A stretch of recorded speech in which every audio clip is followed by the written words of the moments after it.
Bonjour à toutes et à tous et bienvenue pour cette nouvelle vidéo de... Aujourd'hui, je vais encore parler de ce dont j'ai déjà parlé dans une vidéo, qui est ce problème de l'islamophobie. Alors j'avais posé une question à des personnes musulmanes, je n'ai toujours pas de réponse. Allez savoir, peut-être que j'en aurai une un jour. Mais on a actuellement une montée en puissance des manifestations, des regroupements, des assemblées contre l'islamophobie. Le problème, c'est que lorsqu'on regarde qui organise, qui participe à ce genre de manifestation, eh bien, on se rend compte que, en règle générale, eh bien, des représentants de mouvements liés à des organisations salafistes, voire même liés directement à des mouvements liés aux frères musulmans, ne sont jamais très loin de ces manifestations. Et on peut même dire qu'il y a certains discours qui sont tenus qui sont carrément assumés par rapport à un certain islam, par une certaine façon de pratiquer l'islam, qui, à mon avis, n'est pas celui que partage un grand nombre de musulmans en France. Et c'est peut-être d'ailleurs pour ça que beaucoup de musulmans ne se retrouvent pas trop dans ces mouvements qui consistent à vouloir lutter contre l'islamophobie. Et puis, il y a un autre sujet qui vient s'incrémenter en cette tendance actuelle, c'est évidemment les banlieues. Les flics, les pompiers qui se font caillasser, etc. Et aujourd'hui, il y a une certaine crédibilité, bien, finalement, qui est mise en exergue parce que si face à des gilets jaunes, eh bien, on n'hésite pas à sortir les blindés, et pourquoi est-ce que dans les banlieues ou certains quartiers où la loi de la République ne s'applique plus, pourquoi est-ce qu'on ne fait pas usage justement de ces fameux blindés? Et oui, le deux poids deux mesures, bah, tout simplement parce que la réponse on la connaît, hein, c'est que il y a des intérêts politiques, des intérêts médiatiques, des intérêts idéologiques à ne pas faire ce que l'on aurait dû faire depuis maintenant une trentaine, voire une quarantaine d'années, c'est-à-dire préserver le droit fondamental de la République dans le territoire même de ces quartiers qui sont tombés entre les mains de gens qui ont parfois même des incointances, hein, parce que généralement, évidemment, il y a beaucoup de commerces parallèles qui fonctionnent dans ces quartiers, liés évidemment du recel, liés à la drogue, parfois même à la prostitution. Et, euh, et très souvent, ce sont des organisations qui dépendent d'autres organisations qui elles-mêmes sont plus ou moins protégées par ceux dans lesquels on met un bulletin de vote dans l'urne.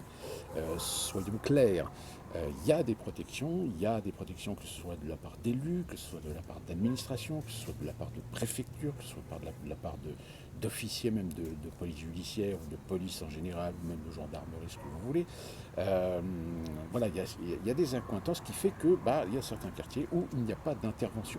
Je veux dire, c'est pas comme ce qu'on voit dans le cinéma, mais on sait pertinemment qu'il y a malheureusement des individus qui sont plus ou moins protégés, voire même qui sont quasiment intouchables, parce que justement il y a tellement de strates hiérarchiques dans ces trafics que quand on fait l'usage d'adolescents de moins de 16 ans, enfin de mineurs de moins de 16 ans, bah, en général, c'est pas pour rien, c'est justement pour réussir à contourner un petit peu on va dire, le processus judiciaire et de telle manière à ce que bah, on réorganise un peu les choses pour éviter justement que le fameux commerce parallèle ne soit nuit. Mais le problème, c'est qu'il y a un moment où, bah, il y a un moment où ça finit par rentrer un petit peu en conflit. C'est-à-dire que les élus, finalement, aujourd'hui se retrouvent confrontés à cette situation où c'est un électorat qu'ils essaient de protéger, mais qui va aussi générer un électorat qui va aller contre eux. Alors surtout que l'année prochaine, vous savez, nous avons en 2020 les élections municipales et que ces élections vont avoir quand même un challenge pour le parti présidentiel d'essayer de conquérir un certain nombre de villes. Donc ces phénomènes qu'on a actuellement, avec tout l'aspect médiatique, de ces policiers qui se font maintenant agresser, de ces policiers qui tombent même dans des guet-apens, hein, eh bien, on n'est pas très loin de ce que raconte dans ses livres Laurent Oberton, par exemple, très critiqué d'ailleurs pour dramatiser la situation, mais finalement, on n'est pas loin de situations presque de guérilla.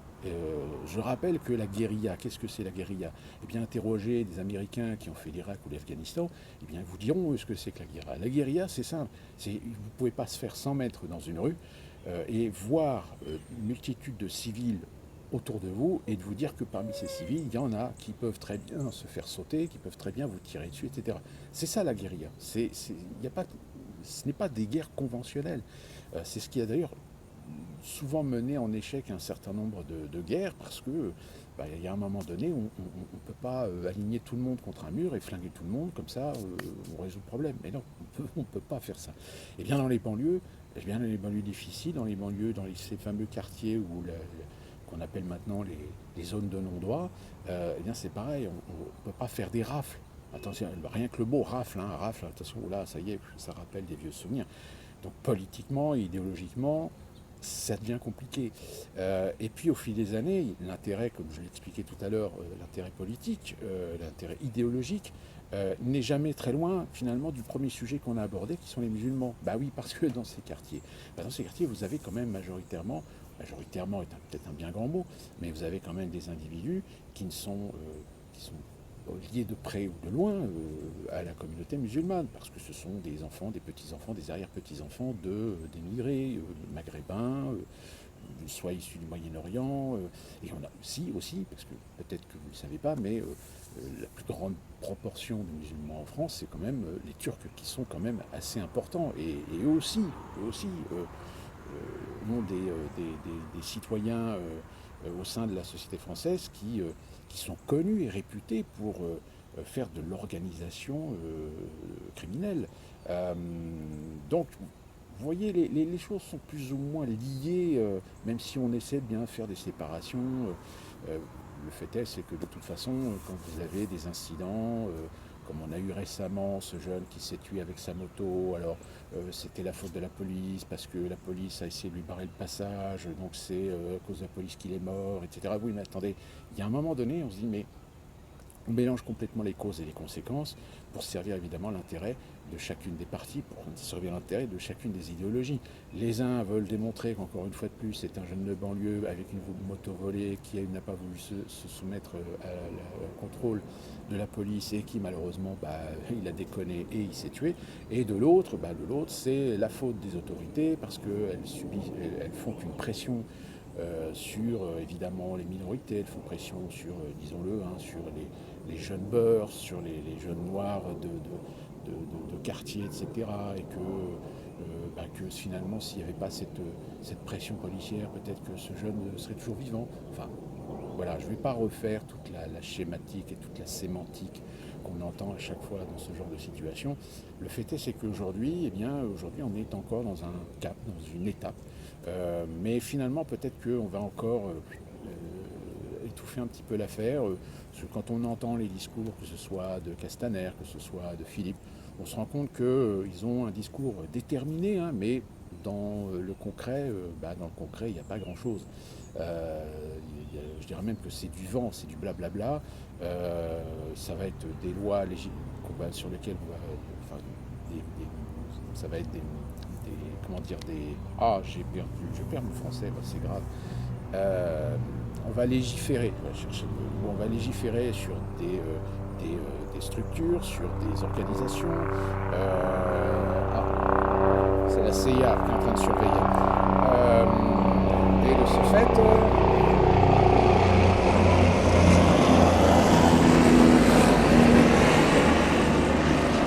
il est très bas. Voilà, ça peut faire un petit extrait pour un bêtisier à l'occasion. Et d'ailleurs, je crois que je vais le laisser. Je ne vais pas le couper, ce passage, c'est amusant. Donc, je disais donc, oui, donc tout est lié et que les politiques aujourd'hui font du blablabla habituel et la situation va continuer à pourrir indéfiniment. Et puis, au jour de l'an, à la Saint-Sylvestre, eh bien, on fera encore de la bataille médiatique pour savoir combien de voitures ont été incendiées. Et puis, il y aura encore de la délinquance dans les rues, il y aura encore des agressions, il y aura encore des viols et peut-être une augmentation même d'une certaine barbarie dans les actes violents. Jusqu'au jour où il y a peut-être des gens qui vont peut-être en avoir marre voire même peut-être des policiers aussi qui vont en avoir marre et qui vont faire peut-être une justice plus expéditive, hein. Cette justice qui correspond et qui se résume à cette fameuse loi du talion, hein, œil pour œil, dent pour dent. Et là, je pense qu'à mon avis, oui, en effet, on risque de se retrouver dans une situation extrêmement délicate. On essaie de nous concentrer sur cet attentat de Bayonne commis par ce monsieur lié au Rassemblement national. Et là, c'est pareil, c'est encore de l'histoire médiatique comparativement à d'autres destructions, comparativement à d'autres agressions, comparativement à d'autres provocations qui ont lieu tous les jours, au quotidien, surtout dans les grandes villes, dans les grandes agglomérations, mais sur lesquelles, évidemment, les médias ne font pas état parce que, évidemment, si on commence à donner, par exemple, des images, des photos, des noms, comme c'est ici le cas aux États-Unis, ils n'ont aucun scrupule à donner les noms et à montrer même les photos des criminels ou des personnes recherchées. Alors forcément, si on fait la totalité sur la semaine de toutes les photos qu'on voit dans les médias le matin, force est de constater qu'en effet, il y a des gens qui font partie d'une communauté en particulier, qui sont majoritairement recherchés ou qui sont majoritairement sujets à être considérés comme des criminels. Eh bien, en France, ça malheureusement ne le fera pas, parce que vous savez qu'en France, la statistique ethnique et religieuse est interdite. Et c'est pour cette raison que, en général, on s'amuse très souvent à ne pas donner de nom quand il s'agit d'actes barbares, mais par contre quand il s'agit d'un délinquant, d'un criminel, d'un tueur en série qui est blanc avec un nom bien français, alors là on n'hésite pas à donner les noms, on n'hésite pas à faire le curriculum vitae de ces personnes-là, parce que voilà, c'est des petits blancs. Enfin voilà, je pense que ceux qui comprennent un petit peu la situation sauront que là, on est sur une étape supplémentaire, sur des chapitres qui vont encore s'accumuler pour faire monter encore plus les tensions. Et puis derrière, enfin pour terminer, c'est qu'évidemment, on est quand même aussi dans une optique à mettre Marine Le Pen au second tour des élections présidentielles. Hein, il faut savoir que le président Macron, il est absolument déterminé à avoir en face de lui Marine Le Pen au deuxième tour pour s'arroger, pour voler un deuxième mandat aux Français. Et évidemment, une grande partie des Français tomberont dans le piège, comme ils sont tombés dans le piège en 2017, en mettant un bulletin de l'urne Emmanuel Macron, parce qu'il faut absolument lutter contre les extrêmes et empêcher Marine Le Pen d'accéder au pouvoir. Petit aparté, je fais partie de ces gens qui considèrent que le Rassemblement national avec Marine Le Pen ne sont pas destinés à aller au pouvoir. C'est un parti d'extrême droite qui fait sa fonction d'extrême droite, mais qui n'a pas vocation à arriver au pouvoir. Et même si les chiffres, les sondages et les votes tentent à démontrer le contraire, eh bien je peux vous garantir qu'elle fera toujours tout, Marine Le Pen, pour ne pas arriver au pouvoir, parce qu'elle est un prête-nom, comme on dit en général. Voilà, c'était une petite vidéo un petit peu pêle-mêle de ce qui se passe actuellement, et je dis toujours, faire attention à ce que les médias vous disent, faire attention à ce qu'on vous présente, faites attention et toujours aller chercher ce qu'il y a dans les coulisses pour se rendre compte qu'il y a beaucoup de manipulations, qu'il y a beaucoup de gens qui sont parfois des organisateurs de choses bien intentionnés, très humanistes, etc., mais qui le font avec une idée derrière la tête, hein, finalement. Et d'ici là, j'espère qu'on se retrouvera très prochainement pour une autre vidéo. Et d'ici là, portez-vous bien.